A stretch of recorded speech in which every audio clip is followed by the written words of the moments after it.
turn it off before we go. Yes. It's on now. Yes, I can tell you. Okay. Because I come in and people tend to pass Yeah, it. yeah, yeah. Okay.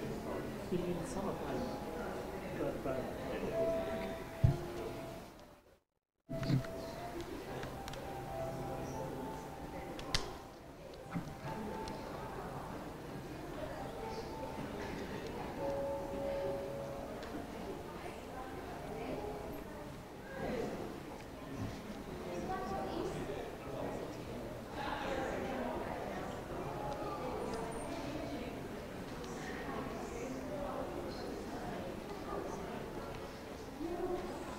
Oh, sleeping day. okay.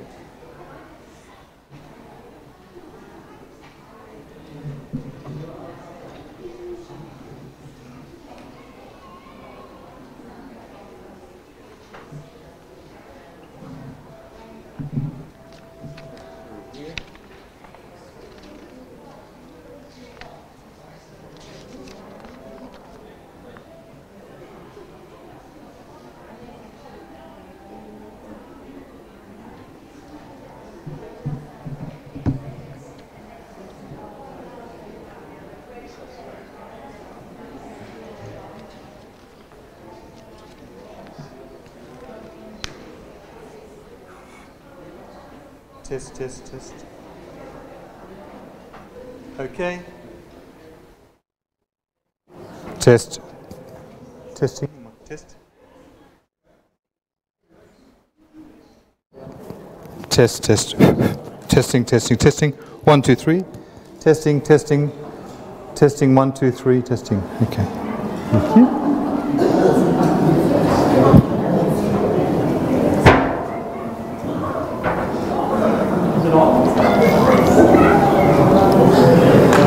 Okay.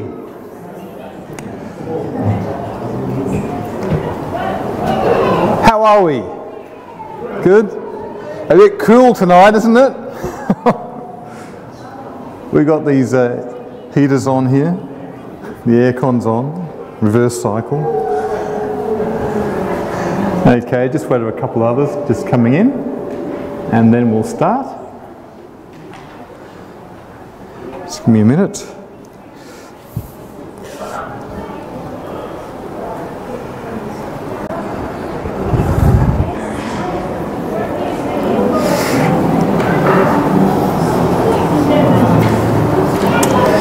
Okay, well I think we might start now. It's at 5 past, so we're a little bit behind time. Sorry about that. But for tonight's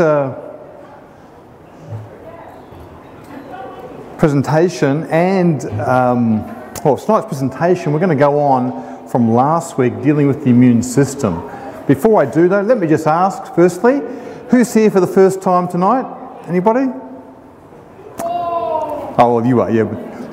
This is not your first time here though, is it? Oh, is it?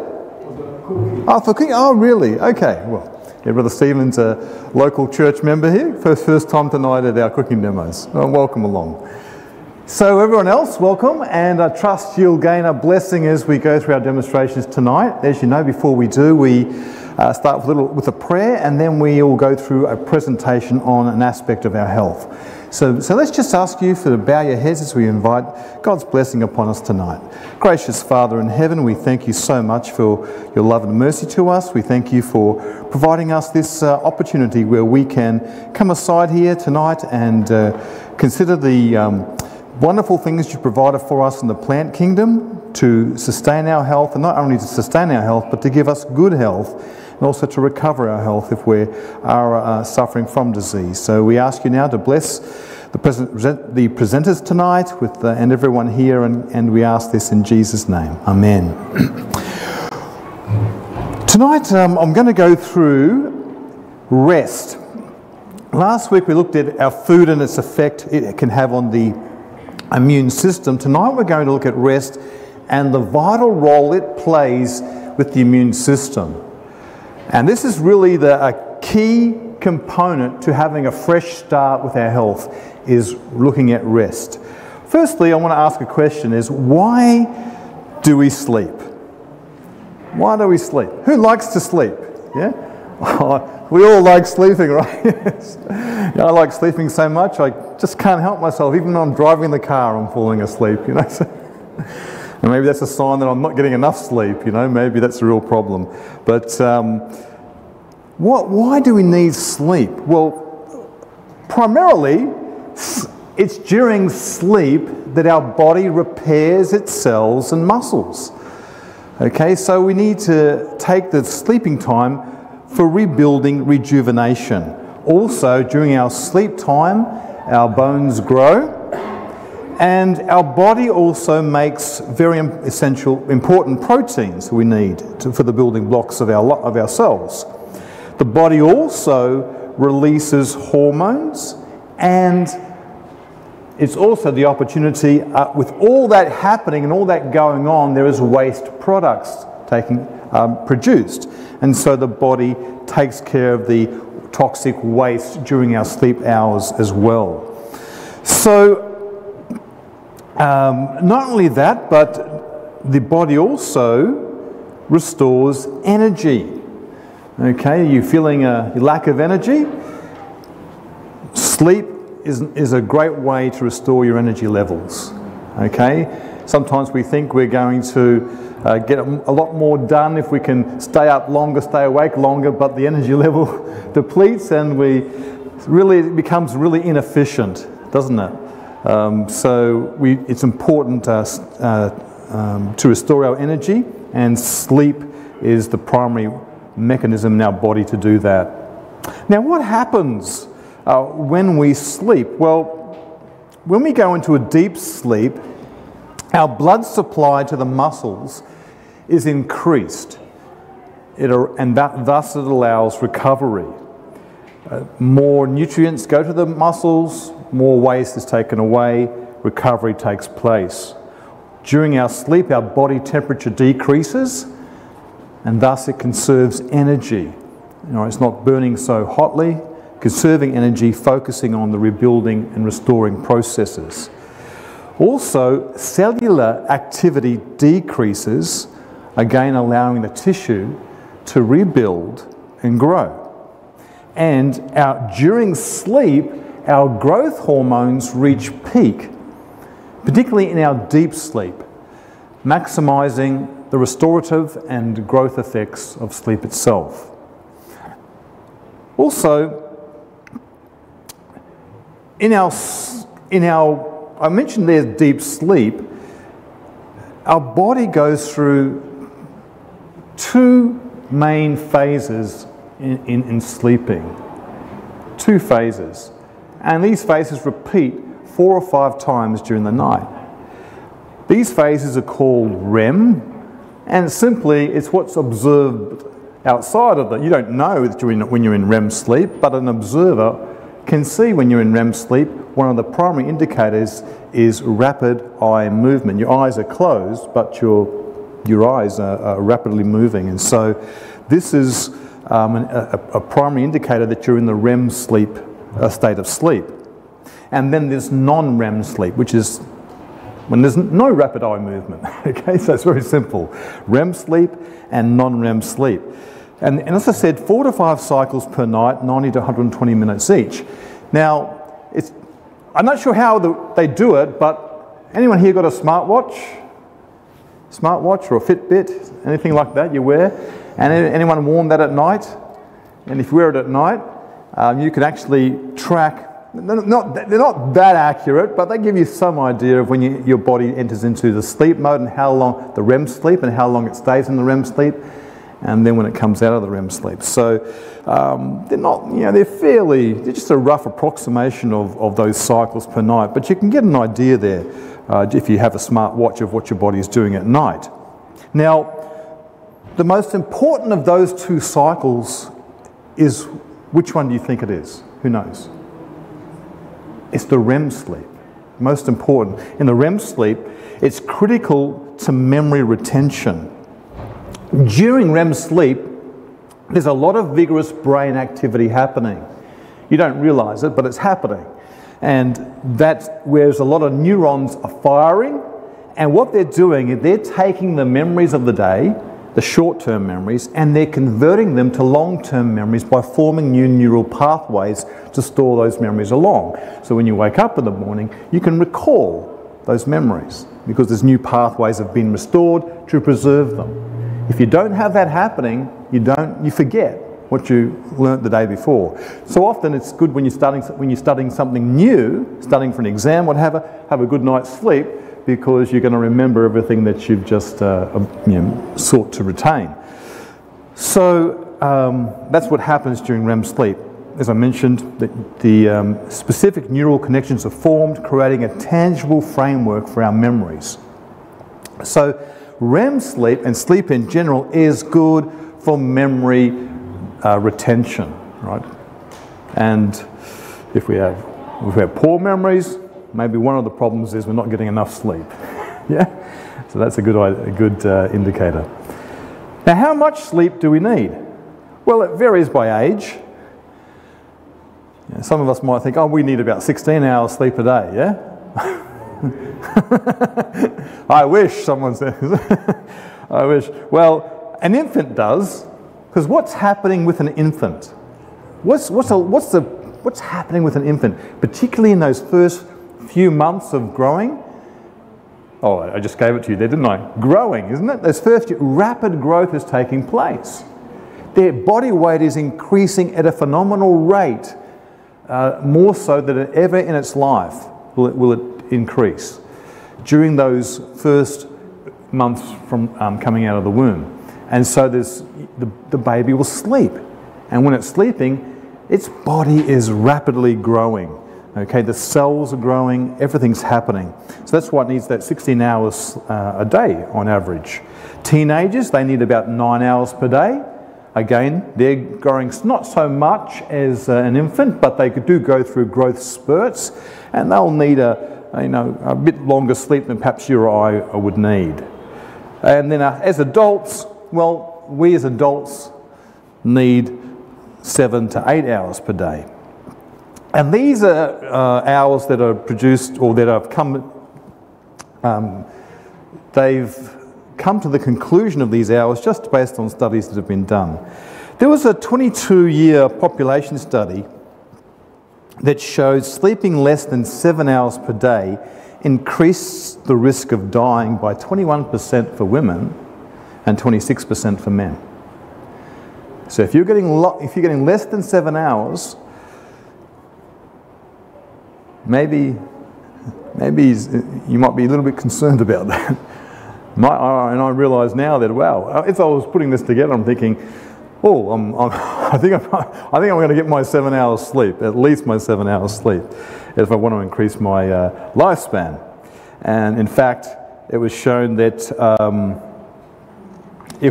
I think it was one study was showing, I don't know if I've got it here, maybe I've got it somewhere else, but if you decrease your sleep by, I'll come up to that in a minute. But the effects of sleep deprivation is increased risk of cardiovascular disease, vascular disease, obesity, type 2 diabetes, and you're more likely to get sick after being exposed to viruses. Example, COVID, colds, flu, and that's and I do find that myself. If I've gone for several nights with a small amount of sleep, my immune system suffers, and you wake up and actually the first sign for me is cold sores. I don't know if anyone gets a cold sore on the lip. That's the first sign for me. I know I haven't had enough sleep, because a cold sore is actually the virus there in the system already, and it just breaks out in a cold sore when your immune system can't keep it at bay. And so that's the first indicator to me, and I know every time it breaks out, it's always after I've had 2 or 3 nights of little sleep. My immune system is low and the virus breaks out. So it's important to have enough sleep to fight those viruses, to keep them at bay. And also, because you're not getting enough sleep, your body goes into stress mode. And during stress mode, your body produces certain proteins, and these are an inflammatory protein, and they fight, inflammation is a part of fighting disease, but if you continue that what we call chronically, long-term chronic inflammation, it will harm the body because your body's always in a stress mode, inflammation mode, and it's going to result in a lot of factors, negative health effects, purely from as a result of stress. Our immune system is depleted of its needed building blocks and energy to fight disease. One study was on 11 pairs of twins,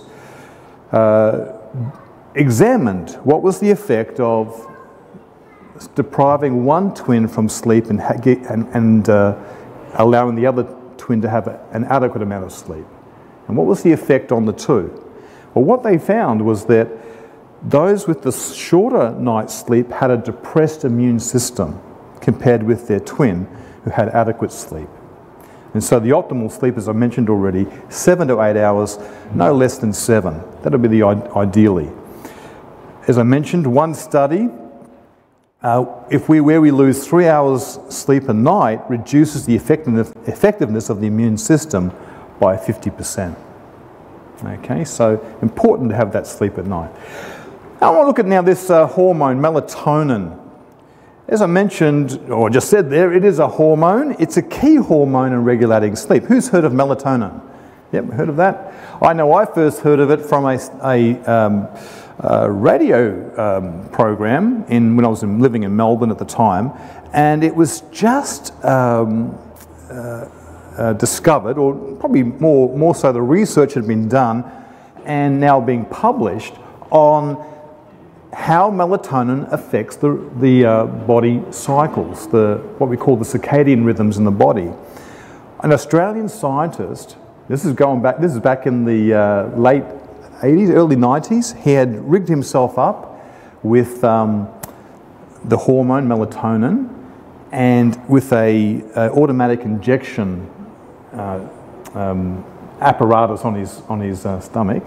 He had wired it all, and he had wires measuring his hormone levels in his system and everything, and he wired himself all up, and he would travel from time zone to time zone. Now, he had to take letters from the university, so that when he went through airport security, they would wonder what's going on, this person coming in with a bomb or something, but he had to explain that he was a scientist, and he was conducting an experiment on the effect of melatonin on the system. And he found that when he reached the new time zone, he stayed up until bedtime, and then he took melatonin, a dose of melatonin, and recovered overnight. Did not suffer from jet lag at all. So he adapted immediately the next day to the time zone that he was in, feeling refreshed, a fresh night's sleep, and able to function without falling asleep halfway through the day. So he demonstrated its effect, and that led to its production and promotion, particularly for people on night shift and what have you, who have trouble sleeping. So melatonin is a demonstrated key hormone in regulating our sleep. Now, as I mentioned, it affects the circadian rhythms of the body. It's produced by the pineal gland, which is in the base of the brain, and that gland takes tryptophan, which is an amino acid, from our diet and converts it into melatonin. So you need tryptophan in your diet for your body to produce the melatonin. Okay, so that's an important aspect of it. Now, melatonin is regulated by light. Its production, I should say, is regulated by light. When you have daylight, melatonin production decreases. And when it decreases, you wake up. You become alert. But as melatonin increases, you become more drowsy. It's just the effect it's having on your system. And what decreases it? Increases it? Darkness. Lack of light. So as nighttime comes, the melatonin production increases, you feel drowsy, and your body starts winding down and you want to go to sleep. That's the cycle we go through. Now, the peak production time for melatonin is between 11 p.m. and 3 a.m. And hence that's why we feel drowsy, particularly during those hours at night. Now, melatonin is suppressed the most by visible blue light. You've heard of blue light?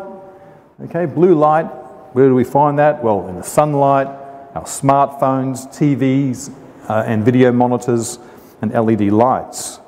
You'll find blue lights. So it's important if you're wanting to go to bed at night and get a good night's sleep and a rested sleep and fall asleep pretty quickly, it's a good idea to decrease the amount of blue light you're being exposed to. The worst thing you can do is have a blue light coming from your phone at night. And my problem, that's why I realised that was one of my problems. So you might see some of the settings nowadays that on your phones that they have night mode, and night mode actually reduces the blue light that's being emitted from the phone. And you can regulate the amount of that blue light. I know with my phone I can, and it becomes a yellow, more of a yellowy colour, a warmer colour. And so that's helpful so the mind is not being stimulated by the blue light. So your melatonin production will continue to increase. Now, it's important, therefore, to limit the interference to our circadian rhythms. As I mentioned, light does this.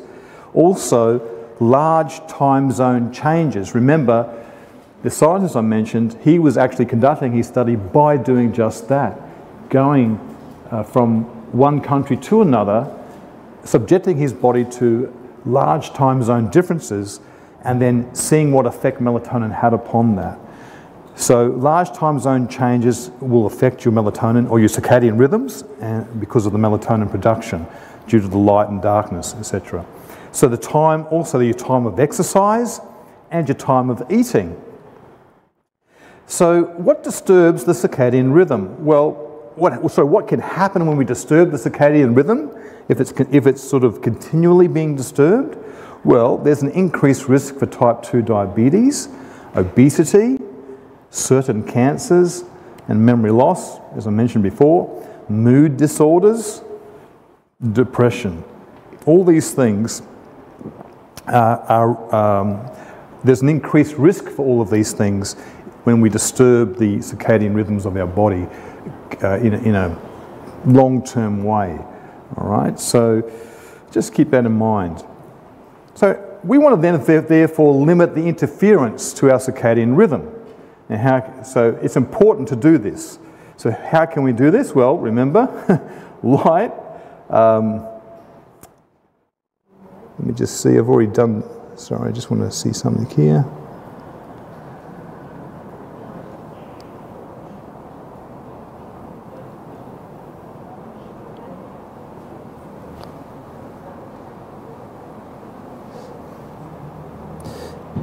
Oh yeah, should have come to here. This one here. Sorry. There was a study showing that the best time to exercise is in the afternoon. Late night exercise can have a negative impact on circadian rhythms. Another study showed that late night meals also has a negative impact on circadian rhythms. So avoid strenuous exercise, particularly in the evening hours, and avoid late night meals. Okay, so the best time to exercise is in the afternoon. Oh, sorry, I've already done that, haven't I? Sorry, so food sources now, melatonin. Well, one of these is cranberries. That's fresh cranberries, not dried, nor juice, cranberry juice. We're not talking about dried cranberries, we're not talking about cranberry juice, we're talking about fresh cranberries. 1/3 of a cup of cranberries is equivalent to a melatonin supplement, okay, because of what it contains, this tryptophan that it contains, okay? Again, pistachios is the most melatonin-rich food ever recorded. If we eat 2 for physiological dose, it's equivalent to 200 micrograms of melatonin per gram of pistachios. Yes? I actually take suburban melatonin 200 grams a night. Yeah. And help me sleep. Yes. So are you saying if I do that, I might not need it? Maybe, yeah. It's a possibility, yeah. It's just a suggestion, yeah.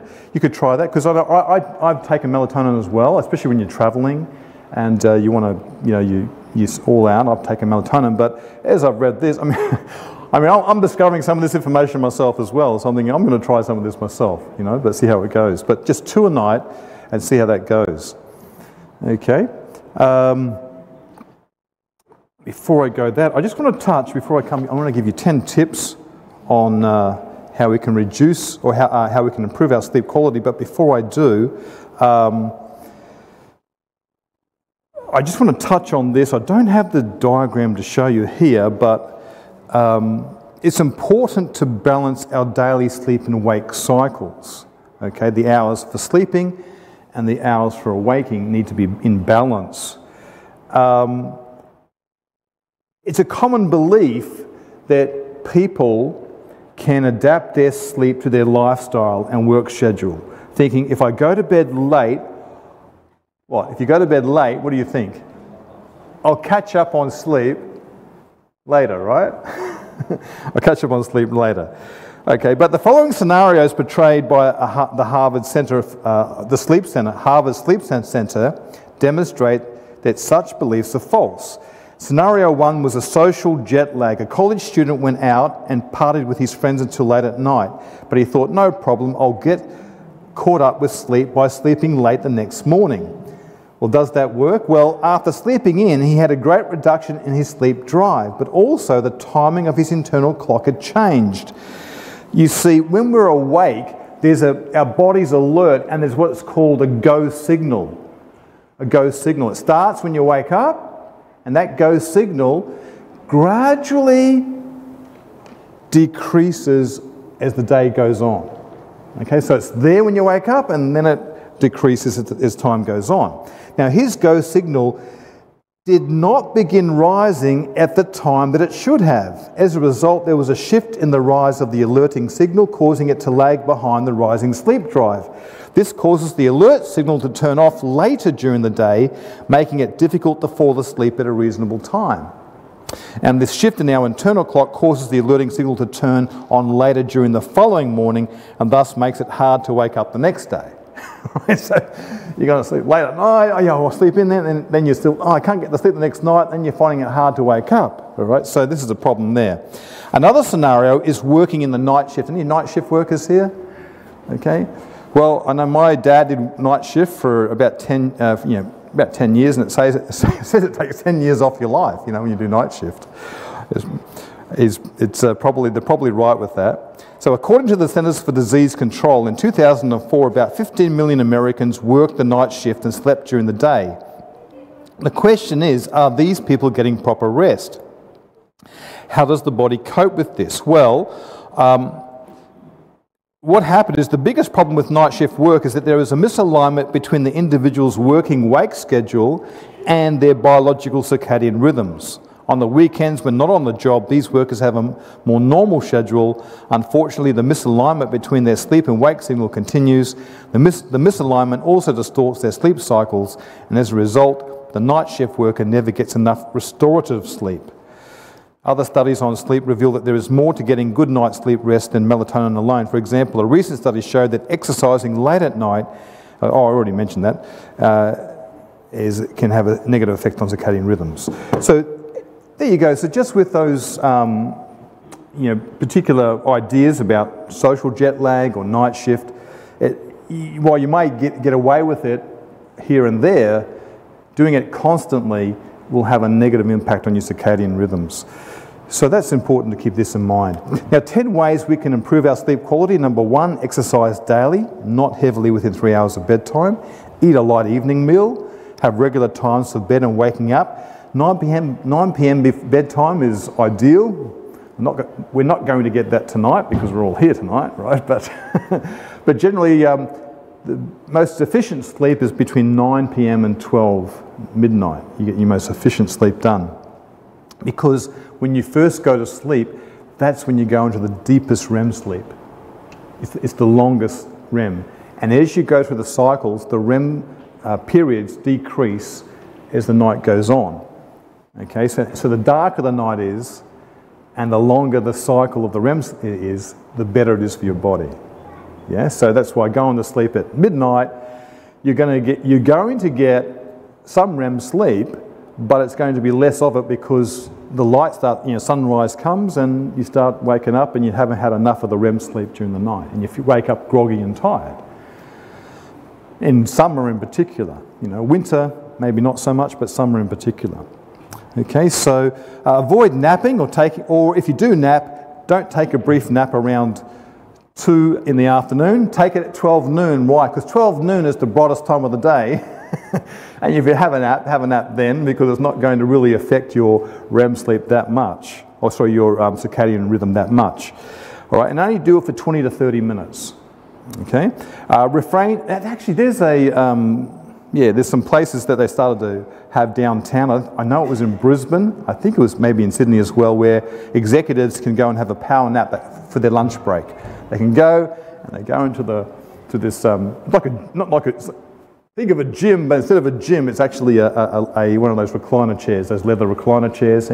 And then you put the music on, earphones on, and you go to sleep. And you let the person at the desk know what time you want to wake up, and they come and wake you up when you need to go back to work. Okay, and you pay for that. All right, but hey, if you're getting your sleep during the night, there'll be no need for a power nap. All right, refrain from stimulants such as coffee, cola, tea, chocolate, energy drinks, nicotine, and alcohol. Remember, shut off your blue lights at least 2 hours before bedtime. Preferably use your yellow lights, a warm light around 3000 Kelvin. And you know you've got what you see in the Bunnings, you know, your warm light, and you've got your daylight. And daylight's about 6000 Kelvin, that's the white, bright light. And a warm light is the yellowy light, about 3000 Kelvin. You get LEDs that are 3000 Kelvin. In our home, for night, all through our house, we've got 3000 K lights. You know, putting the big fluorescent lights on at night time. Well, if you don't want to go to sleep at night, it's great, but if you're wanting to go to sleep or encourage yourself to go to sleep, use the yellow lights, it's preferable. Keep your bedroom well ventilated, cool, no higher than about 18 degrees Celsius. Studies have shown that higher than that, your body starts to become too warm and you don't fall into that deeper sleep. So having it at about 18 degrees or below is ideal. Okay, and when we go to bed at night, right now in winter, we don't set it at 22 or 20, we set it at 18, the aircon. Okay, we just set it at 18. Now it's going to be a bit cooler, but you're going to have a more refreshed sleep. Keep your bedroom for sleeping. Don't do all your other homework and everything in there. Keep it for sleeping. Be thankful. Take some time before bed to write down your blessings for the day. In other words, so it's about a mental exercise. What's all the things you can be grateful for? Lay aside your worries. Ask people to forgive you if you've offended them. And of course, number 10 is, particularly for me, myself as a Christian, and I encourage you all to meditate and pray. You know, be thankful for all the blessings you've had for the day. So that's it. Thank you very much. Okay, so any questions before I go on? If not, yes? My husband takes snacks when he comes home from work about 5:30, 6 o'clock. Uh-huh. And usually he goes to bed at 11. Is that okay? He gets up at 7? Yes, between, you say 5 to 6? 5 or 6? 5 to 6, yes. Yeah, because your digestive digestion system, it takes probably, depending on what kind of snack it is, but it's maybe 3 to 5 hours to get rid of that. And so if you are having something to eat about 5 or 6 o'clock. Oh, no, we eat early. We just eat snacks. Oh, you eat early and then you eat a snack? Oh yeah, no, that's not good. Oh, naps. I thought you said snack. Oh, nap. No, it's probably not. From everything we've just read here, it's probably not, because you're better off seeing if you can stay awake and going to bed at 9 or 10 than having the nap at 5 or 6 and going to bed at 11. Because you're going to get 2 hours, there's an old adage, 2 hours before midnight, 1 hour before midnight is worth 2 hours after midnight of good sleep. You know, so if you can avoid the nap in the late afternoon in particular, yeah, it's probably going to be, I don't know, you'll find it helpful. I don't know. I know that's my problem. If I go to have a late nap, I end up going to bed late. So have your nap earlier, have the 12 noon nap if you need a nap, no later than say 2, and then yeah, you get to bed earlier at night. Yeah, okay. All right, thanks everybody. And so now we're going to go into our demonstration. So who's Stella, you're first? Yes. Oh, okay. So tonight we have Stella. She's first on the program tonight, and she's going to take us through wholemeal bread rolls, all right? And she's going to make these from scratch, all right? So here we go. Thanks, Stella. All right. Thank you.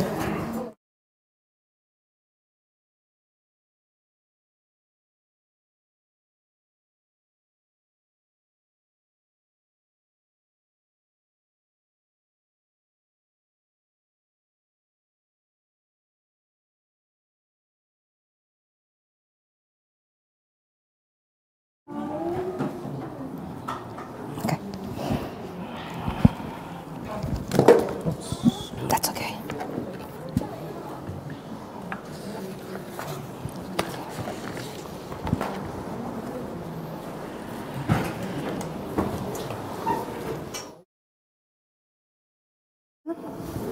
It's been a long time that I haven't been here, so if I'll be a little bit,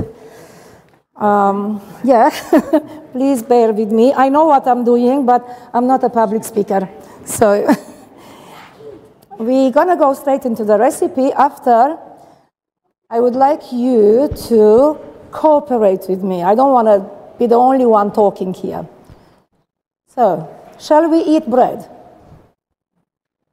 Are you sure? Why? I'm sorry? It is, but it contains some nutrients that are only in wheat and only in that particular ingredient that we put in the bread. In saying that, we should be very careful of what kind of bread we eat. Is that okay to eat the bread if it says on it wholemeal bread? And it has another 50 ingredients or 20. My bread will have only flour. Can I please have some water, warm water, please? Flour, yeast, salt, and we can go just with these 3 ingredients. That's a beautiful bread. But we wanted to make it a little bit more nutritious and a little bit different. So we have some seeds, and we will make the olive bread actually tonight. It's very tasty, and my favorite way of eating it is with avocado on top, or with the nice warm soup that we will have tonight as well. So what are some benefits of olives? Does anybody know why olives are really vital in our diet? What are we encouraged to use in every healthy meal plan?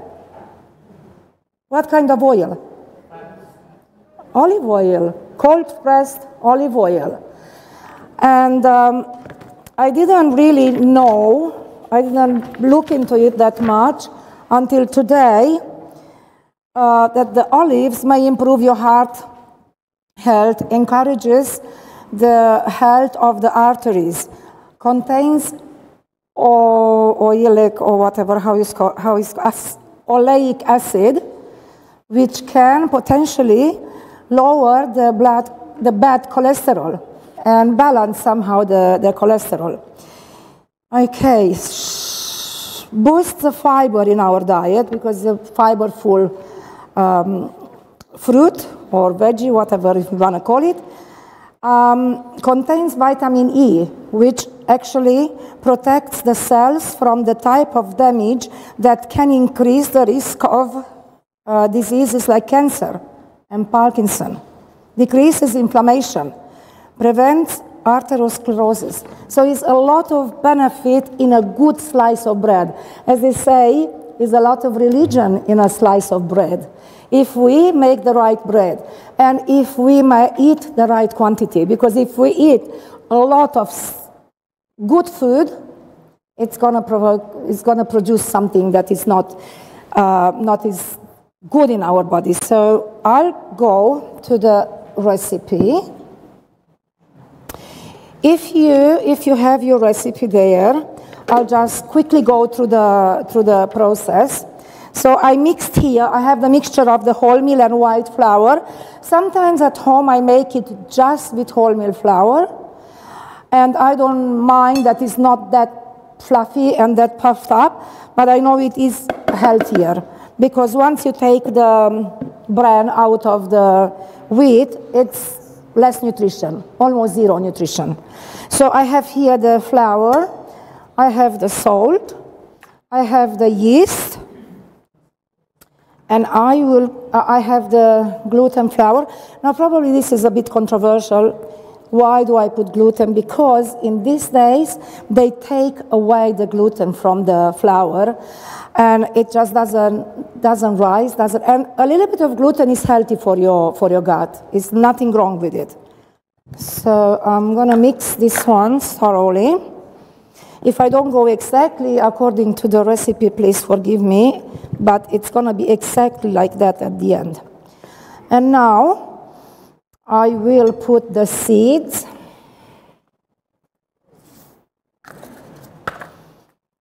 So we have the oils, we have the oils, and what else did I say? Which are good fats, and the body needs it, especially our brain needs the good fats. Okay. If you want, you can put a little bit of healthy sugar or a little bit of honey. I do put now because I'm pressed by time. At home, I don't. It activates the yeast and it rises a little bit quicker. Okay, we have everything in there. Excuse me, it's a bit cold. Can it be a little bit, yeah, like real nice warm. Thank you. So any questions about the bread? All right. So how long do you make it rise? When I first put it to rise, I put my oven, because now the cold days are coming in, and I don't like the heater in the house, so I put it on the lowest possible in the oven. I cover it with Glad wrap once I mixed it, and I leave it there for about 20 minutes. Then I take it out and I mix it again. It doesn't need kneading, doesn't need hard work. You just mix it a little bit and you put it back again for about 30 minutes, 40 minutes, how much time you have. And then we take it out of the oven, and I put it on the trays. And it's very important that you let it rise on the trays again a little bit. And then you put it in the oven, and it depends on your oven, because each oven is different. Thank you, Vivian. Can I please have the 1 cup as well? One cup, the green cup. Yes, please. Yeah, depends on the oven. Each oven is very different. Like sometimes here, I have to put it on 180. At home, I have to put it on 220.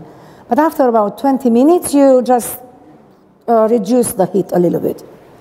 You would know your oven, how it goes. Yes? I just put a teaspoon of sugar. But I don't put at home, because I'm not in a hurry to. That just helps to rise a little bit quicker. It's not for taste, it's not for anything else. It just activates the yeast a little bit quicker. That's all. Yeah. Thank you, Vivian. Sorry about that. So we'll put the water. Now, with the water as well, it's very difficult to say exactly the measurement, because it depends on the power of the flour. Some flour is more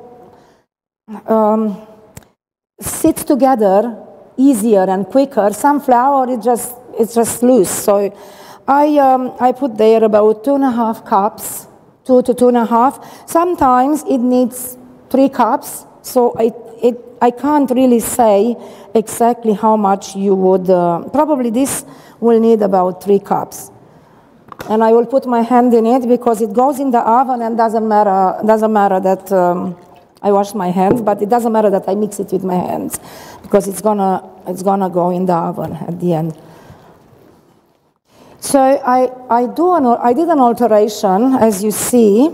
I didn't put the olives because I realized that when I mix the olives in here, when I try to make the rolls, the olives are popping out. So I'll come back after his reason, and I'll show you. I just flatten it on the table, and I put the olives, and then lightly I roll them in. So this is it. I don't work hard with it. I just mix it, and now I'll put it to rise for about 20 minutes, and somebody else will come after me and will present something, and then I'll come back when it's risen, and we'll put the olives in it, and then we'll put straight on the trays. Okay, so just make a note on the recipe then. The olives will go in at step 5, between step 5 and 6, is that right? I'm not sure. Yes, between step 5 and 6, divide into 2 large loaves. Yes. Yes. Yes. Once so just make a note of that, everybody. The olives go in at step 5.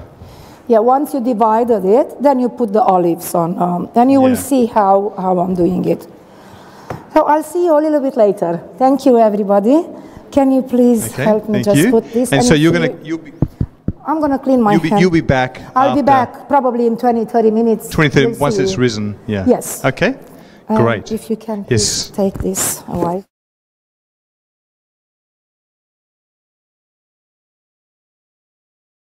Any questions? Yes, go ahead. The question was, what flour did you use? I used plain wholemeal flour, which you can find in Coles or in Woolies, and plain white flour. And there is in 1 kilo or 2 kilos. Sorry, say it again. So I use wholemeal, 1 kilo or 2 kilos bag you can buy. But for my family, I buy the kilo because I do 1 kilo of wholemeal and half a kilo of, or 200 grams of the white. And I know I don't have to open that big bag, and it stays open for a week or so. I'm sorry. So yeah, plain and wholemeal flour from. Yes. I had that mixture in that container.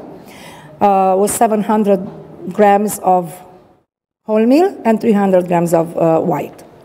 And yes.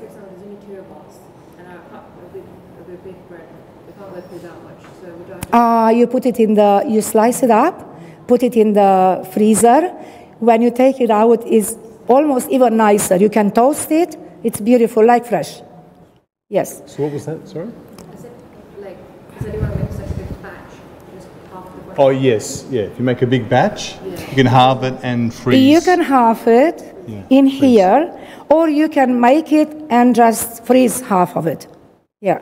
I always make 5, 6 loaves because I give one to one of my son's family, one to the other. And if I have left, I put 1 loaf in the freezer. Yeah. No worries. Thank you. Thank you.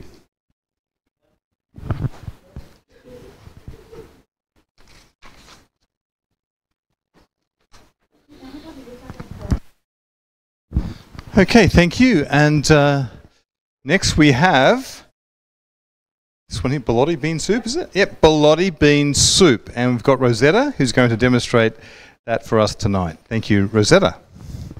You're right there.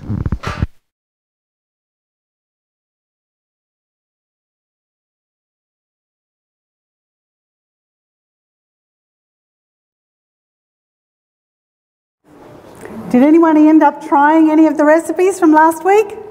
Very good. Okay, tonight we're going to do a Bilotti bean soup. And this is something I've been making for many, many years. It's my husband's favourite soup. Friday night is not Friday night unless there's bean soup. And anyway, one thing that I learned very quickly how to make this soup. When we had just got married, I had found out that his favourite soup was bean soup. And I thought, I'll make it for him. So I did, and I chopped up all the veggies nice and fine and put it all the way I had been taught how to make bean soup. And when it came to, it was all finished and, you know, ready to eat, he sat down and he says, "What have you done?" I said, "What do you mean?" And he says, "Why is there all these carrots and celery and everything? Why is it all, you know, chopped up in the soup, you know?" I said, "What am I supposed to do?" You know? And he says, "No, that's not how you make it," you know. I'm thinking, oh no, you know. Anyway, poor me. But anyway, I learnt very quickly how he likes the bean soup. So that's what I'm demonstrating tonight, how my husband likes his bean soup. Of course, you can chop up all the veggies if you want to do that. That's fine, because that's how I grew up, you know, with the bean soup, all chopped up. But anyway, this one's a little bit different, and actually this one's even easier because you don't have to spend that time chopping everything up. The only thing I do chop up is the onions. So, what we need is a pressure cooker. Because they're beans, otherwise you'll be cooking them for hours and hours and hours. I like to soak them, preferably overnight. So you put, in this case, the recipe calls for 1/2 kilo of dry beans, ballotti beans. And then you put about, I don't know, 2 litres of boiled water straight off the kettle, boiled water. You just put them on top of the beans in a bowl and let them sit overnight. The next morning, I'll start again. Before you put them to soak, you rinse them, okay? Wash them, make sure there's no stones and no dirt, whatever. So anyway, the following morning, when you're going to make the soup, it's just a matter of washing it again, draining all that water off.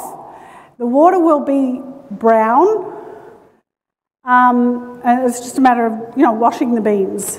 And you'll end up with beans like that. Half a kilo is half of this packet, right?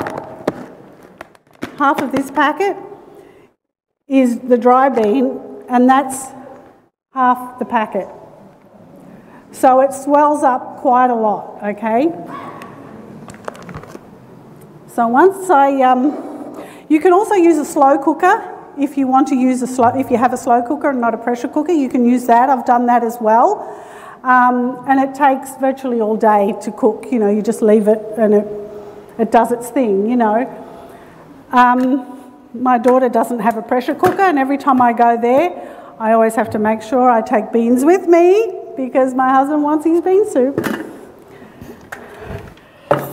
So in my pressure cooker, I've got 4 litres of water. And I've already got these beans which have been soaking, so they go in. Let me turn this on. Nothing's happening. Did somebody turn the gas on?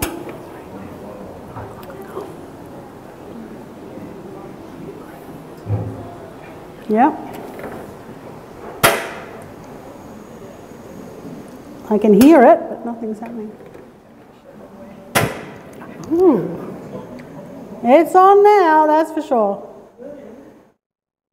Oh, too much. Okay. It's hard when there's not a dial on here, so you can't really see what's happening. So it's just a matter of putting your beans in your water.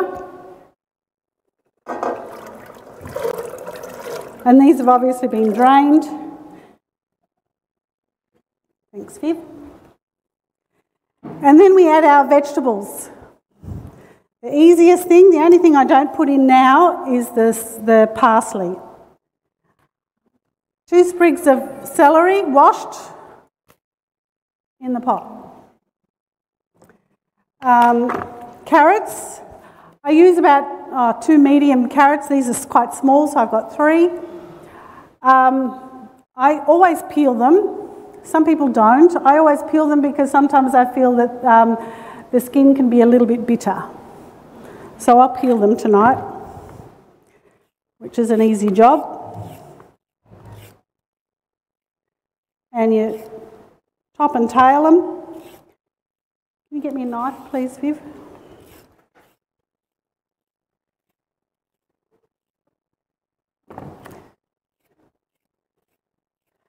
I dice up the onion. 1 onion is sufficient. Diced up. Goes in the soup.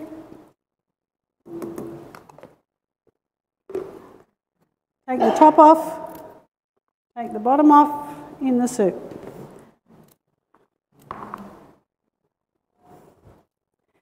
And another thing that a lot of people don't do is they don't cook their beans with the salt, but I do. I put the salt in as well. So I've got 3 teaspoons of salt that goes in.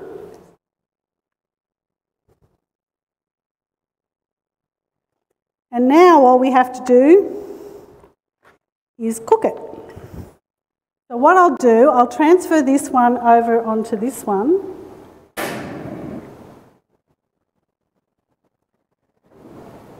And that'll start the process. That looks not good. And then I've got, after about an hour in the pressure cooker, you can turn it off and leave it, you know, do your thing, whatever. And then what I do, then I take out the celery and the carrots. If you want, you can leave it in. It's up to you, totally up to you. Obviously, everything is, you know, according to your own taste. So either the dog or the cat or someone gets that, but not my husband. And then I'm left with the soup.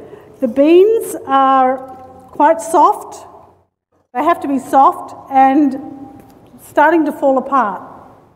So you sort of get, it's a bit sort of murky and brown, but it ends up looking better. So once we've done that, we have the last step virtually. I then put parsley in, whole sprig of parsley like that. Actually, that's a bit much. Maybe just 1 sprig of parsley. I put it in till I make the roux, which is like the thickener for the soup. And then I take this out as well. Because if you leave it in, it tends to overpower a bit. But it's up to you again. You can chop it up and put it fine, just like the other vegetables. Up to you. Totally up to you. Okay. I think that one can go out the back. And I'll move that one over, and then we'll do the roux. So this is just a way of thickening the soup that's really, really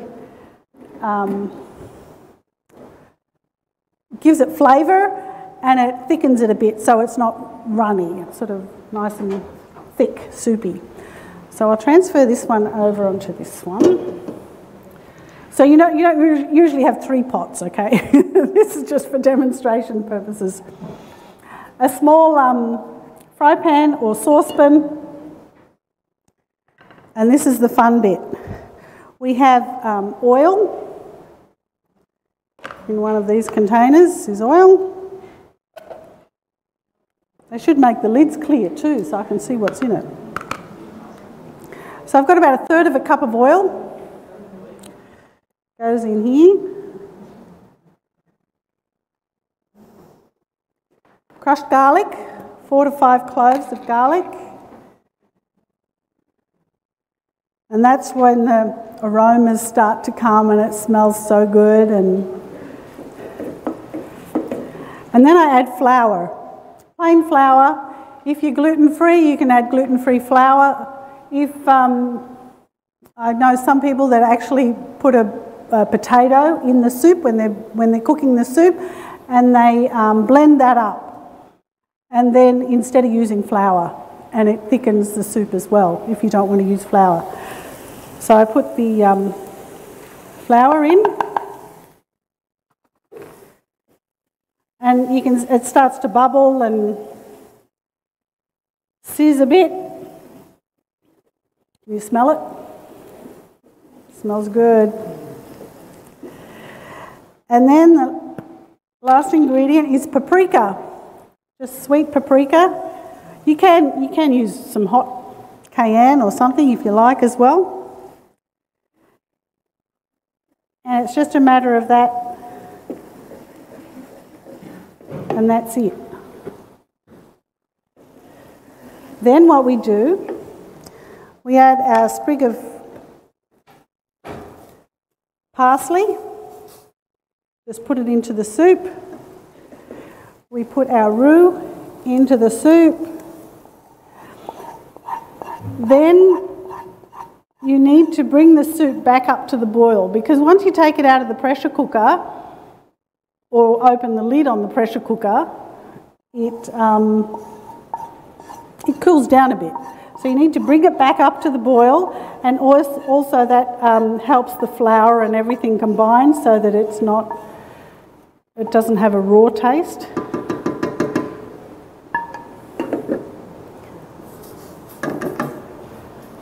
Got it all over the ladle. So we just need to bring this back up to the boil, even though this one wasn't boiled, well, it was previously, but... And then once it's boiled for about 2 minutes, you can take the parsley out and your soup's ready to serve. So it's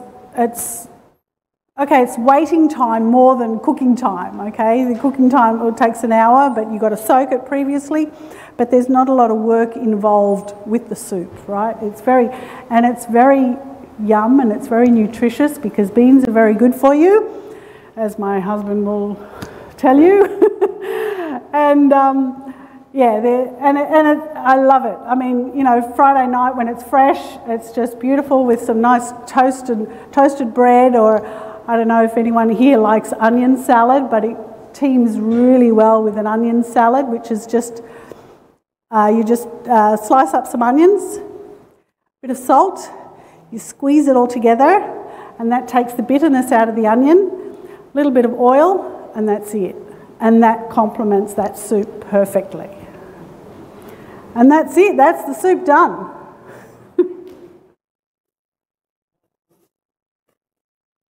All right. I'll just let that cook up a bit more. And so you'll know when the parsley's ready to take out is when it's completely wilted. Right? It's still a little bit too green at the moment. It just adds that little bit extra flavour to the soup. That's it. Nice and easy, bean soup. I hope you try this one because it's beautiful on a cold night. It's really good.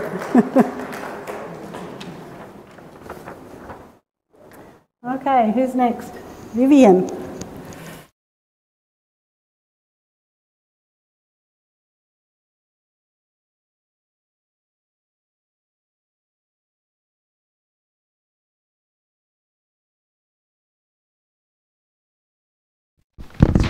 Okay, thank you, Rosetta.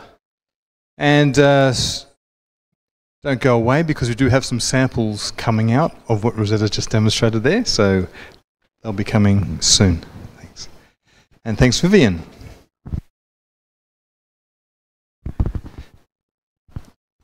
Here we come. Thanks. Thanks, boys.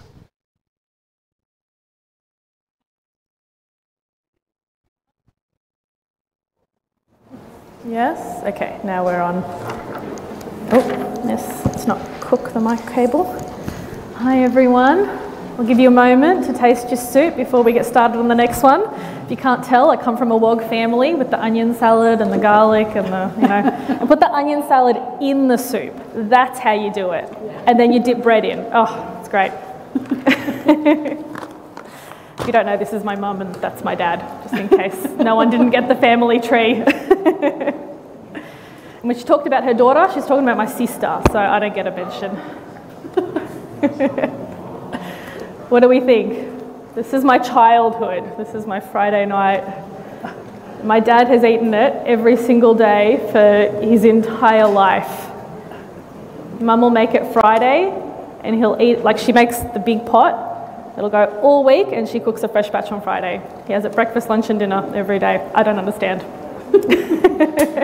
I like it on a Friday night, and then I'm okay for a week. Is it good? If you use a slow cooker, you still stove with that. Yeah, if you use a slow cooker, it's the same process. It's just either the pressure cooker or the slow cooker. It's just to cook it all up, and then you make the roux the same. Yeah, doesn't matter whether it's slow cooker or pressure cooker. Yeah. Cool. And that's done now. Oh, soup's done. It's good. Everyone going to make it Friday night dinner? All right, my recipe tonight. I'm doing Just before you do, how is the soup? Good? All good? Thumbs up? Great. Thank you very much. Thanks. All right, my recipe. I did a dip last week. Today I'm doing a spread. So same but different. But this one has a different base. So last week we used beans and cashews. This week it's red lentils, which is quite nice. So red lentils, this is what they look like if no one's ever seen a red lentil before. These are sold in the shop downstairs. I've pre-boiled it, so that's what it looks like when it's cooked. They kind of lose some of their colour, and they kind of boil down to really soft, kind of mushy texture, so easy for blending up. I think I didn't actually put a water measurement on there, but I think I used about 3 cups of water to 1 cup of lentils, plus the stock powder. So I need my blender here. So once they're cooked, let it cool down, and then you mix all the ingredients in a blender, and that's the spread or a dip, whatever you want to use it for. I did a bit of research for you all. Red lentils, they have fibre, folate and potassium, so really good for your heart and blood pressure. There's also iron and B1 vitamin in red lentils, which is also good for your heart. So we're going to chuck those in to start with.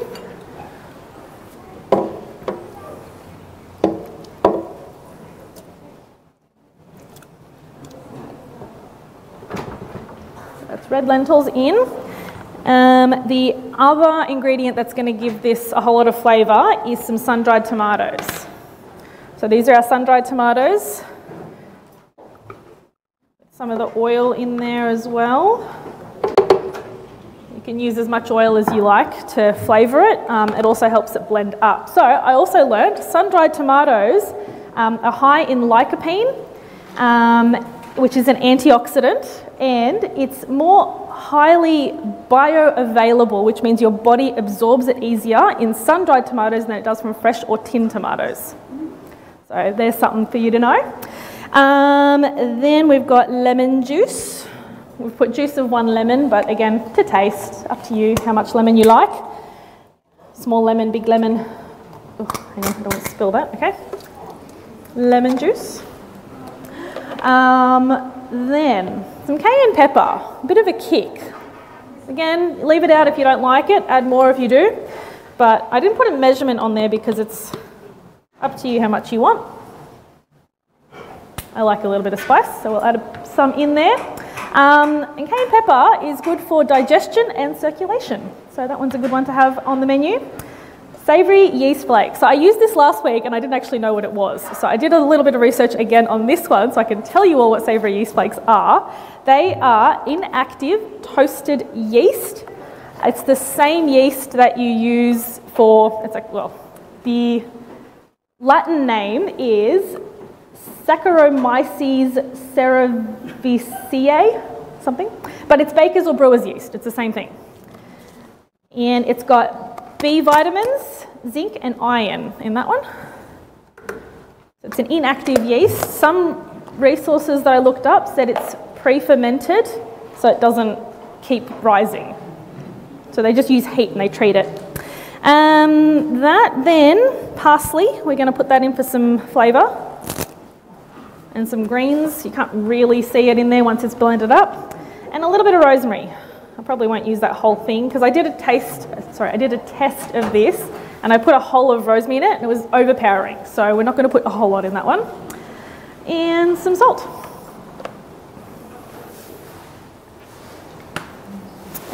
then the lid I put over here. All right, so we're going to have a bit of noise again, so just excuse me for a sec.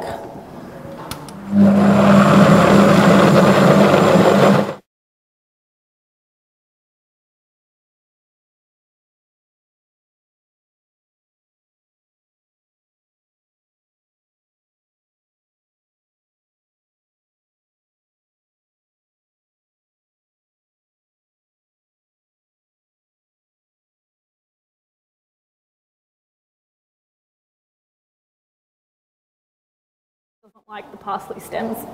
I'm going to try and squidge them in there a bit more.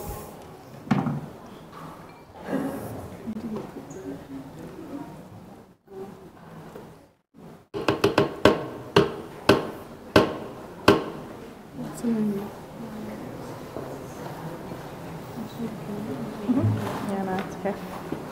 It was in the lentils. Okay, I'm going to add a drizzle of the olive oil that the sun-dried tomatoes came in. Just help it blend up a little bit, and it just gives it extra kick of that flavour. You can use olive oil if you prefer, but you've already got flavoured oil there, so might as well use that.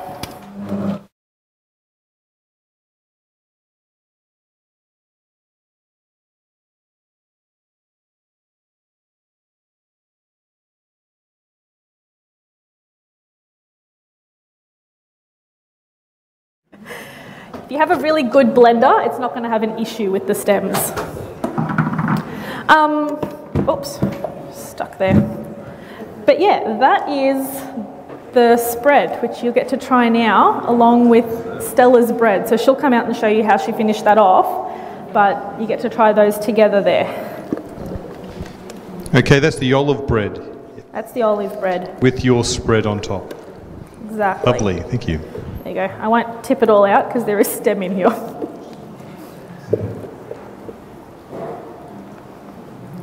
But yeah, that's it. How's it tasting? Is it nice? It's all right? How's that? Flavour? Good? Yeah, you could obviously adjust the recipe. I saw versions of this recipe that use cumin instead of the herbs that I used. You could change up the herbs, you could use thyme, you could use oregano, you could use sage, you know, you could add garlic, you could add whatever, olives even, sort of turn into like an olive spread.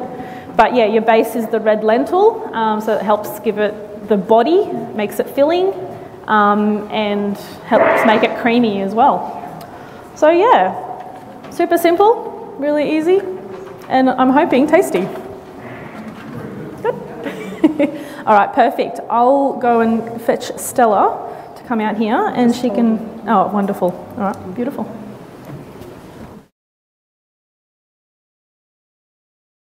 The bread now would be nice, huh? Yeah, it should have been the soup and the bread. But no, it's all good. Okay, thank you. So did you enjoying that one there? Very nice. And the olives in the bread just adds to it, doesn't it? It's nice. Okay, so we've got Stella coming back out, I believe, and she's going to just show you how she finishes off the dough. And then we'll have... Then after that, we'll have a nice dessert demonstrated, okay? So... Viennese apple coffee cake. Right, thanks, Stella. Oh, no, yeah. Well, this is after yours. So this is the. Thank you. So that's just what you've kneaded up before. Well, we know just mixed up before. Okay. And we can see that there. It's nice. It's risen nicely now. So what we're gonna do? Do you need a board here, or? I'll do it in here. Okay. Yeah. I'll just probably I'll make 3 smaller loaves from here.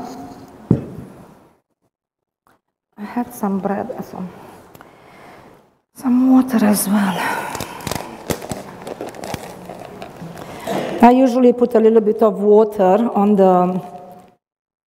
the chopping board, but I don't have now water, so I'll just put a bit of oil and not to stick to Just to stop the stickiness, yeah? Yeah. Would you put flour? Some people sprinkle some white flour It's down. easier. Easy It's with the water, like yeah? this. Okay. Yeah.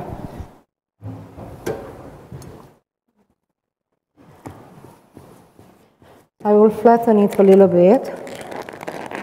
But this only point is a little bit different than there, because in the other, in the recipe I have the olives in the dough. But I realized that it doesn't work that well. And this is what. Okay, so this will be like a insertion there in step 5. Divide into 2 large loaves, and then you can put a little ditto there. Add olives, all right? Yeah. So it's step 5. So this is all we do, and it's not, quantity is not that important. If you like olives, you put more. If you don't like them, you put less. And I make at home with walnuts instead of olives, and it's really very, very tasty. And if somebody likes onion, I put a good layer of raw onion, and it bakes and it cooks very nicely in the oven.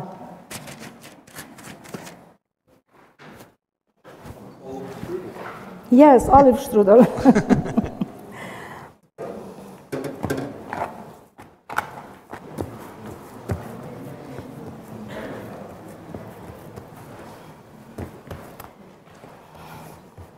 It's very easy to make bread. Yeah, and no particular amount of dough there, you just whatever you feel is appropriate, I will show, if you're still going to be here, I'll show you when it's finished. The one you tasted, I'm really sorry, it was a little bit too fresh.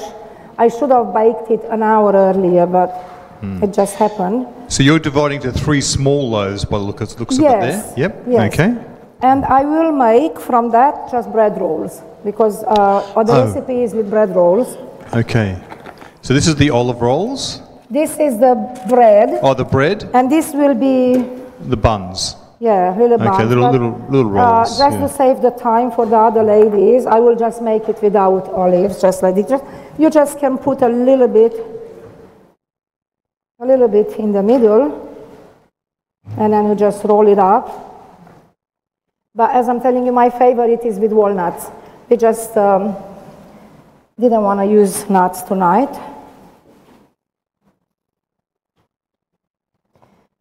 My grandchildren, I usually make it on Fridays, and Friday nights they come to my house, and if there is bread, and there is a spread or butter or something, they don't want anything else. Yeah. So I think I've been there on occasions where this bread has been served and yes. it goes well. Is one of the house specialties.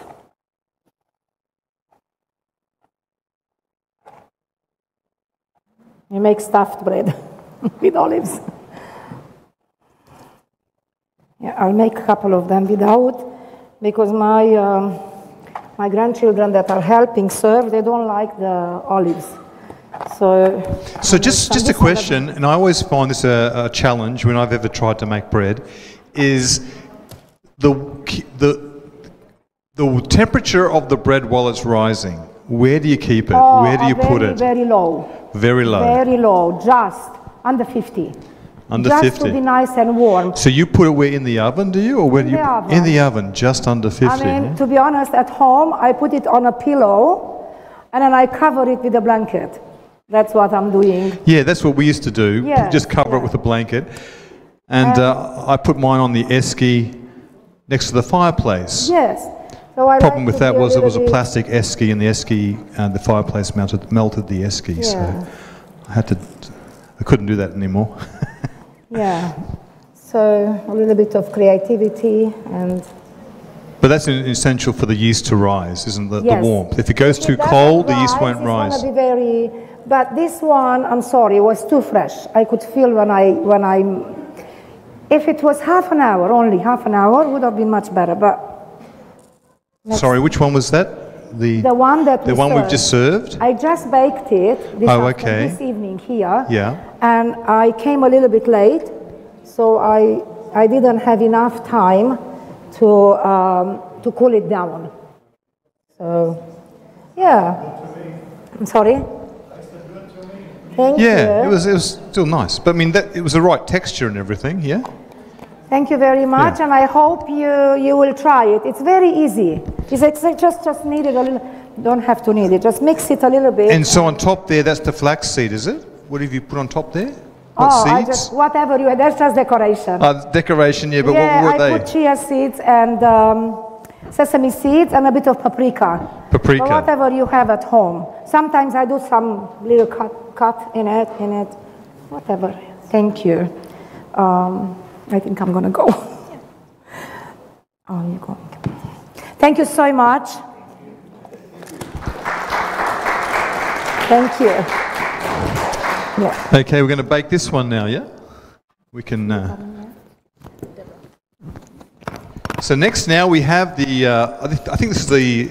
We have two more for tonight, and they'll kind of go together. They do go together, actually, but the first will be the apple Viennese coffee cake, and that is not made with coffee, but it's a cake that you would have, you know, with a cereal coffee or something like that.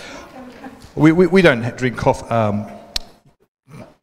coffee bean coffee at home, but we'd have a cereal coffee, and so we might have this with it. And we have your favourite demonstrator back again tonight. It's my wife. This is not her forte, so it's a big effort for her to do this tonight. But she's been experimenting, and I've been the guinea pig, and I'm still here tonight to tell you the tale, so it should all be good. Right? Thanks, Deborah.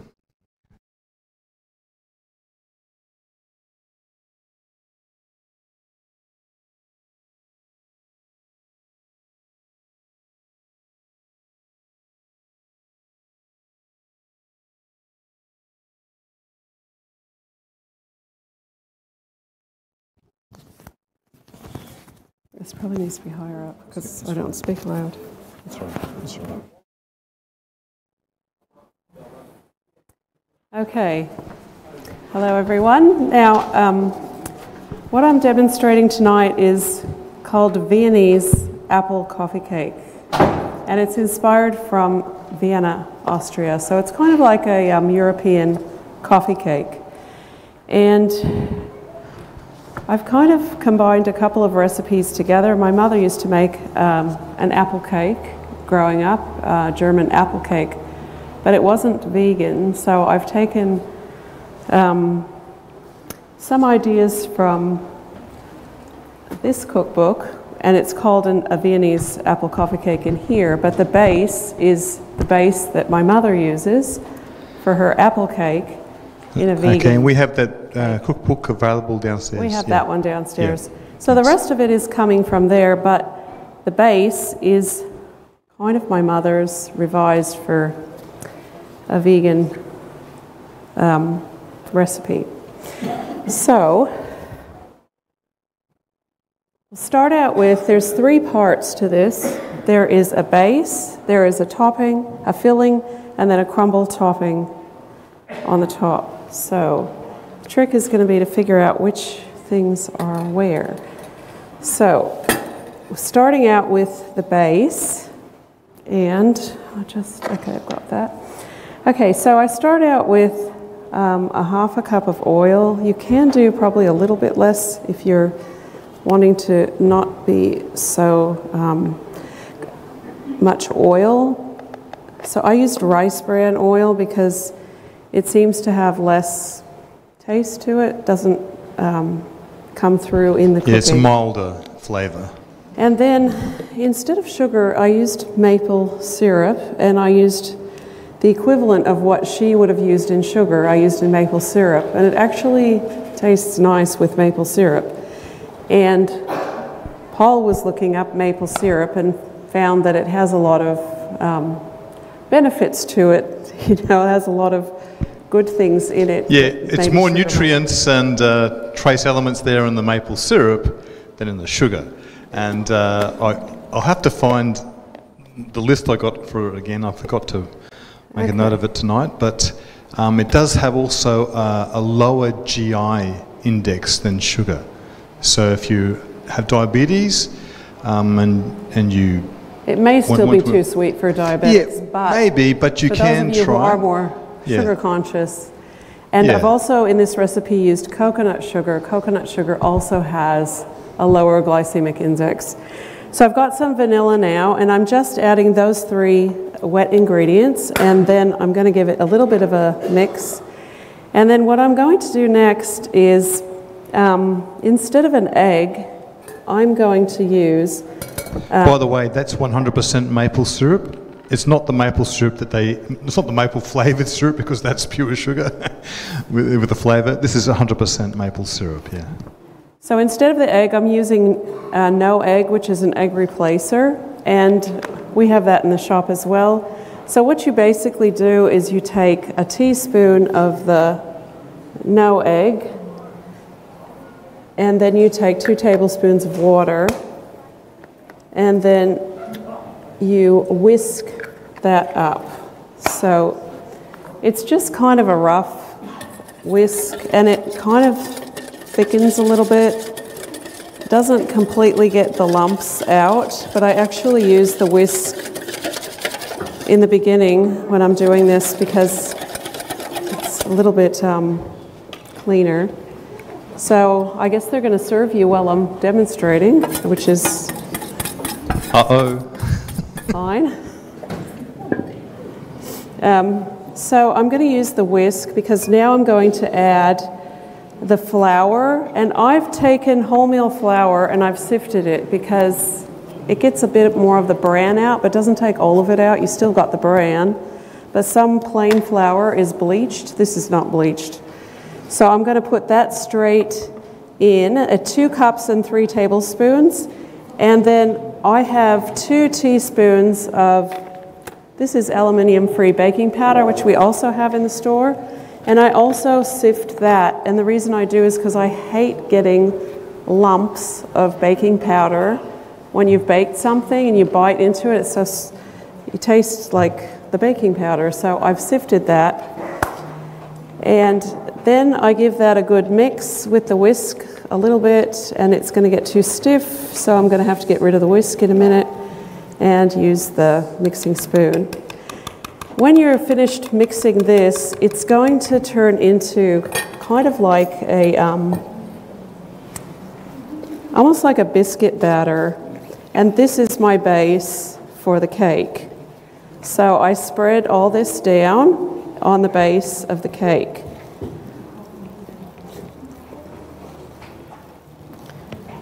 And it is still kind of, yeah, like a biscuit thing. It's kind of wet. Like it's not a real dry batter. So I have already oiled this, and this is a non-stick pan. It just comes straight out just with oil, so I don't use baking paper. And you just put this into the bottom of the pan, and then you can flatten it out with a spatula. Do you have a spatula back there? That's fine, thank you. Sorry. So I just want to get all this out, and then I'm going to set that aside while I do the next layer, which is the filling. So I'm just going to flatten it out. And there we go.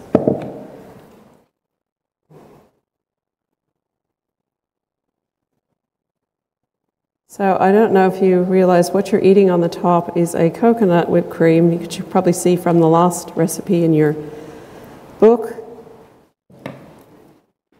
Okay, so that you flatten it. It's quite low, but with the baking powder, it does raise a bit.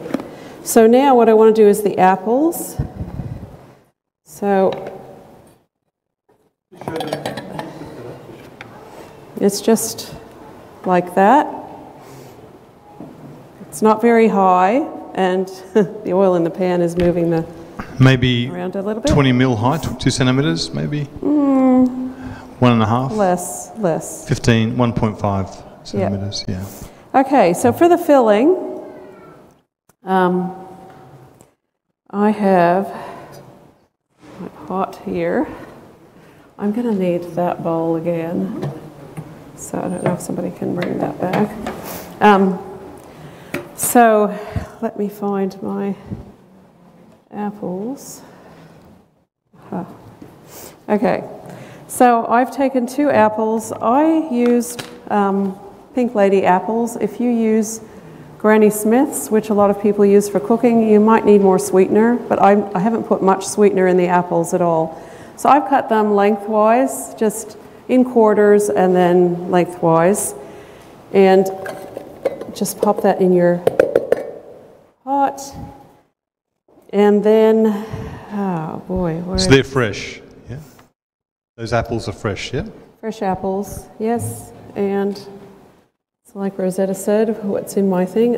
This is apple juice. So 2/3 of a cup of apple juice. And then 1.5 tablespoons of coconut sugar.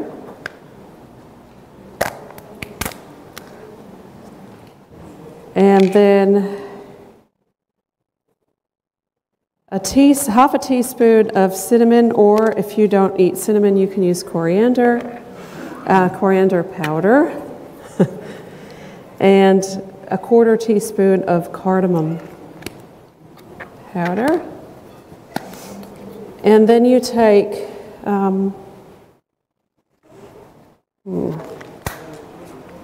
probably just do it in here.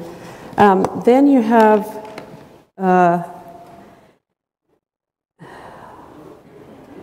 the corn flour dissolved in the water. So let me see. Corn flour and water. I know this is all here.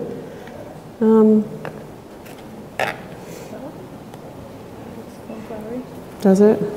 Okay. And the water, right. Okay.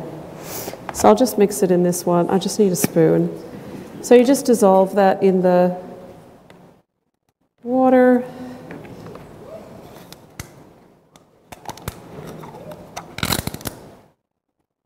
And then while you're doing that, you can already just put this on the burner, because that has to simmer for 2 minutes.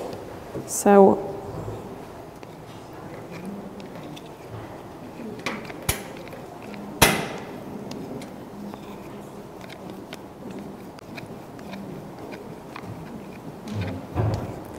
while that's coming to a boil, I should probably have had a lid on that.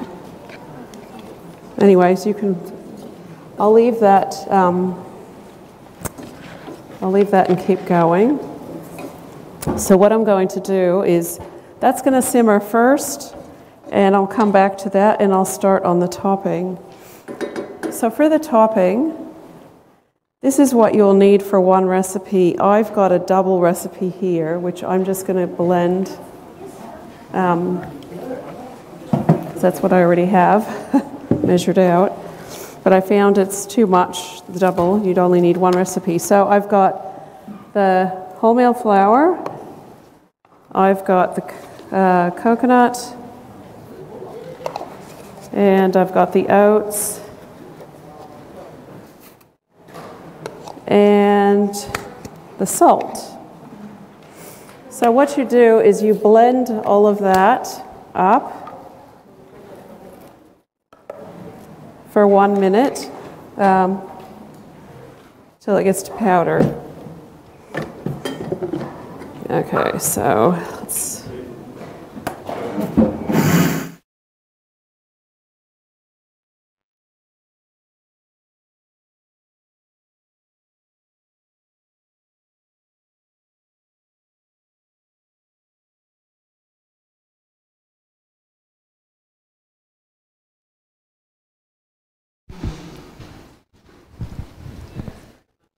That was only 20 seconds. Yeah, well, could do longer, but that's pretty much done. And you won't be eating this one. So the other thing that you do next is you've got to use warm honey. Now, if you decide not to use honey, you can use sugar. So what I do to warm the honey is, and I already warmed this one, but it's gone back. I'm just going to stick it in the pan. Just a spoon, yeah, spoon. Thank you.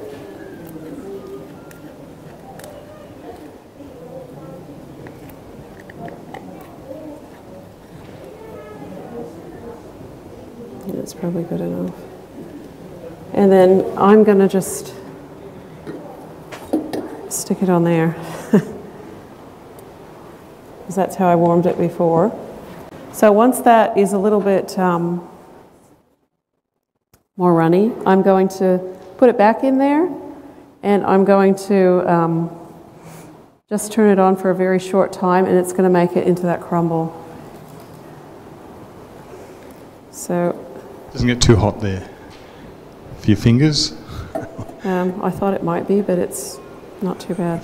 Vivian's got the cloth, the tea towel. Yeah, it's already it's already runny.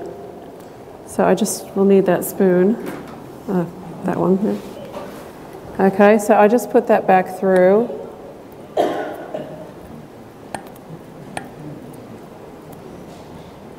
And then I just pulse the blender and it becomes that crumble topping. So that is cooking now for about probably a minute, almost 2 minutes. I'll just pulse this and then I'll deal with that. So we just...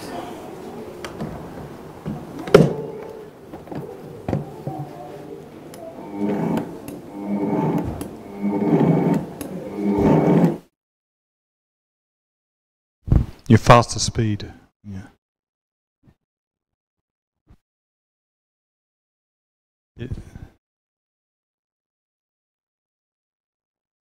That's pretty much the crumbs. Well, it's stuck a little bit to the side, but I can mix that a little bit more with my hands. Now this is done, it's 2 minutes. So I'm going to take that lid off. Thanks. And I'm just going to turn off the thing while I stir the corn flour in. And then I'm just going to mix that around. And it's already, it almost looks like a caramel with the coconut Just show the sugar. camera, just show it towards the camera there. It looks more like a caramel. Yeah. So I'm going to take this now, and if you see, it's kind of looks like a caramel, and you spread that along. Just show the table, Joe. Sorry? Thanks. Like that? It's okay. Yeah. Okay, then I'm going to spread that on the top. And you don't want to overlap your apples if you can avoid it, because the apples are going to go a little bit into the actual cake. So just a single layer of apples, basically. If you're hurrying, you're going to... So I'm probably not going to use all the apples. These were big apples. If you used medium apples, you'd probably have just enough, but I have too much. So that's just about there.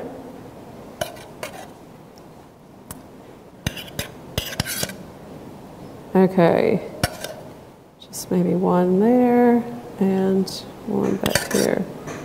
Okay, so that's pretty much covered with the apples.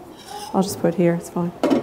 Okay, so that's what that looks like. I don't know if you could see that. It's covered with the apples. And then this crumble, which I think has, yeah. This one has not mixed as well. The other one I did, it did most of it in the blender, but this one is a little bit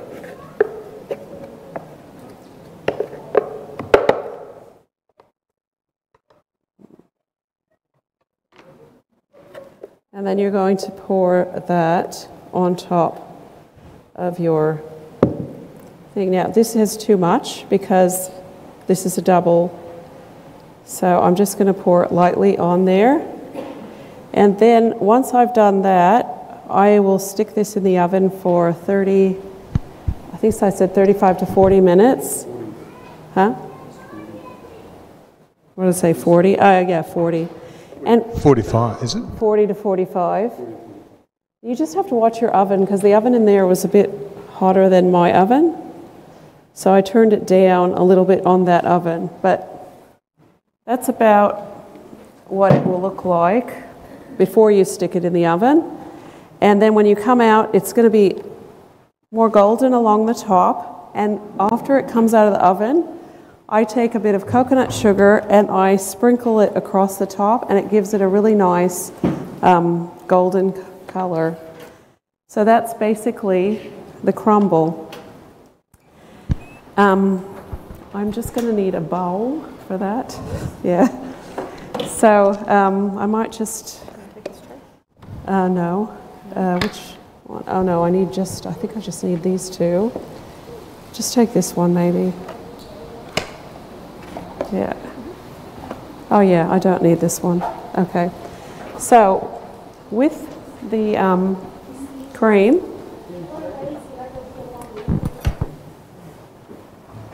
you take a can of coconut milk, full-fat coconut milk, and you put it in the refrigerator for at least 6 hours, or overnight preferably. And you try not to move the can too much, but when you open the can, you'll find that it's Show the table. Solid cream. But when you take it out, you don't want to move it around much because you don't want to disturb the thickened cream on the top. So you take just the thick cream off the top. And when I went to the shops, because I was looking for a thicker cream, I actually shook all the cans, and I found that this brand was the one that was the thickest. So that's what brand is that one? Well, Mr. Chadden's coconut milk. It's not the most expensive, and it's not the cheapest, but it's reasonable. So it's really, really thick. And because I was trying not to use regular sugar, the one that you had came out a little bit dark, like a mocha color, and that's because I've used the coconut sugar. So I'm going down until I hit the liquid, and when I hit the liquid, I am being a bit more cautious because I don't want the liquid in here, so I'm heading down that way. But this is really, really good for the thick cream. So I just... Yeah, some of them don't, even though they're in the tin like that and they say coconut... it's actually coconut milk, though. Milk. And then this is your vanilla. They don't, but some of them don't harden that much when you freeze them, refrigerate And then them. this is your coconut sugar. And then I'm just going to start blending, but I'm not going to do the whole thing. But I don't even know, is this going to reach? Okay, so it says to do it for 5 minutes. Now, the batch I did was a big batch, so I had to do it about 6 minutes. But I'm just going to start this so that you can see what it looks like, but I'm not going to reach with my cord. Let me just see how far I can get. Maybe if I move this here, I think I'm done with that now. And let's see if I can just, okay. I'll just get here. Okay, so I'll do probably just for maybe a minute.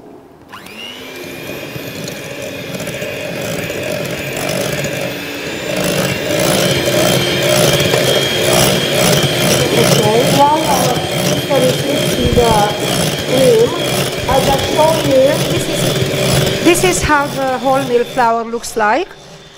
And this is the Woolies brand. I mean, in the Woolies, yes.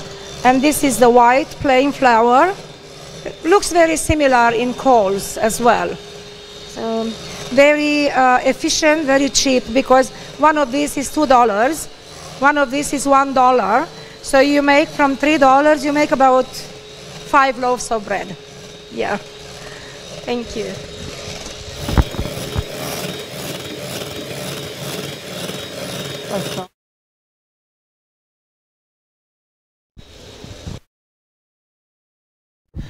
But you would go for 5 minutes with that. It's already thickened. So if you wanted, you could use maple syrup, or you could use raw sugar. The sugar the taste resembles more the whipped cream, but you could use, maple syrup, you could use honey. But the coconut sugar definitely makes it a little bit less white. But it does do a nice cream. Not quite as light as whipped cream, but it does a nice substitute for whipped cream. So, that's it? Yeah, that's it. If have any questions? Thank you. Any questions? Okay, did you enjoy that apple cake with the cream? Oh, that's good. Yes, very good. Thank you. All right, well, I think that's it for tonight. So thank you, everybody, and thank you to all the demonstrators. So we'd like to show appreciation. And of course, all the helpers out the back there coming in and out with the samples. We want a big help. Thank you to them as well. So if you have any other questions, if not, we'll finish up. Don't forget tonight, being the demonstration night, our Elim store, Elim Health store downstairs, is 10% off during the cooking demonstrations. So if you want to get anything that was mentioned here from downstairs, it'll be open tonight, 10% off. And this we do have in the bookstore, there's cookbooks as well, and this got some good recipes in there as well. Though Deborah did modify the recipe that's in here for the Vienna apple cake from dairy to a vegan. Well, if you don't count the honey, there's no honey in that one, was there? I don't think. So anyway, but it's a non-dairy. She went from dairy to non-dairy tonight, but there is a recipe in there which uses butter and an egg, I think. Okay, if there's no other questions or thoughts, let us bow our heads. So we just ask for a blessing. Dear Father in heaven, we thank you so much for your love and mercy. Thank you for the privilege we've had to be here tonight. Thank you, Lord, for all the information that we've been sharing, and for providing such beautiful and tasty things in nature for our good and for our enjoyment, and more importantly, for our good health. So we thank you for all this. We ask you now to take care of everybody here. Give us all the travelling mercies as we go home, and keep us until we meet again. And we thank you in Jesus' name. Amen. Thanks, everybody. Good night. God bless. Thank you.